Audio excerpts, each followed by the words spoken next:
Hello there. Dr. Bill Crawford here, psychologist, speaker, author of 8 books, host of 2 PBS specials. Here again to bring you another tip on how to help you create the life you want. Specifically, how to use my life from the top of the mind philosophy to bring more clarity, confidence, creativity into everything you do. Today I want to talk about the concept of internal leadership. Now, I go out and do a lot of presentations for organizations about leadership, and they all talk about developing their leaders from within. But when I'm talking about internal leadership, I'm not talking about that, although that's important, of course. When I'm talking about internal leadership, it's the qualities or characteristics that we developed as leaders from an internal perspective, how we define ourselves from an internal perspective and how that affects our ability to be influential in our life and in the lives of others. Now, of course, when we talk about parts of ourselves, I think we've all experienced, hey, a part of me wants to do this, a part of me wants to do that, a part of me wants to go out, another part of me wants to stay in. So we can recognize that we have these different parts of us. What a lot of people don't recognize, however, is sometimes these parts of us come from different parts of the brain. For those of you who follow my life from the top of the mind philosophy, we got these 3 parts to the brain. Lower part of the brain is called the brainstem. This is where our fight or flight responses are located. Upper 80% of the brain is the neocortex, what I call the top of the mind. This is where we have access to our clarity, confidence, creativity, compassion, interpersonal skills, problem-solving skills. And the middle brain, the limbic system, is the scanner, processor, router part of the brain. It determines whether it sends data down to the brainstem or up to the neocortex. What we need to understand, however, is this middle brain is responsible for keeping us alive as a species.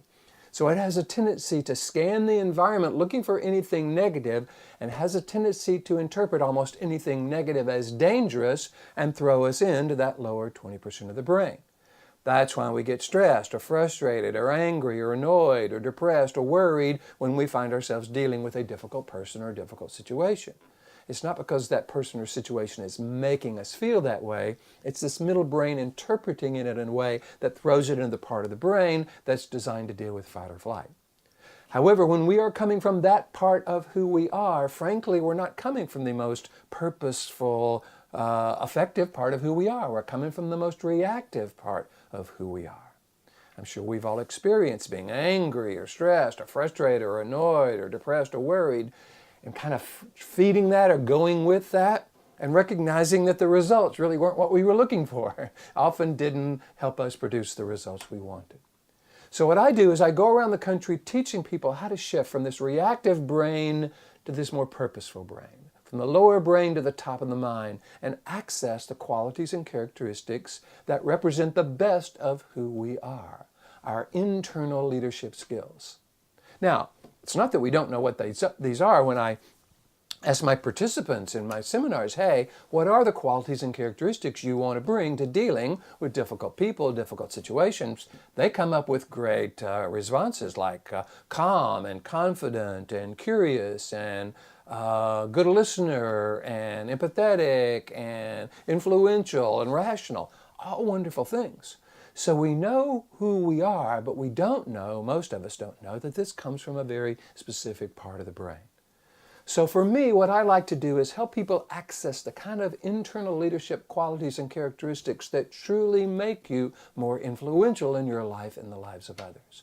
I help people get to the top of the mind, stay there, and then deal with other people who may be resistant to what you're saying, maybe not really hearing you, or maybe even argue with you. How do you get them to shift from their resistant brain to their receptive brain so they truly hear and understand what you're wanting them to know?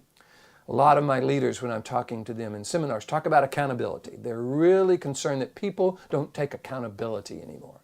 And what they really mean is they want people to take responsibility for what they do.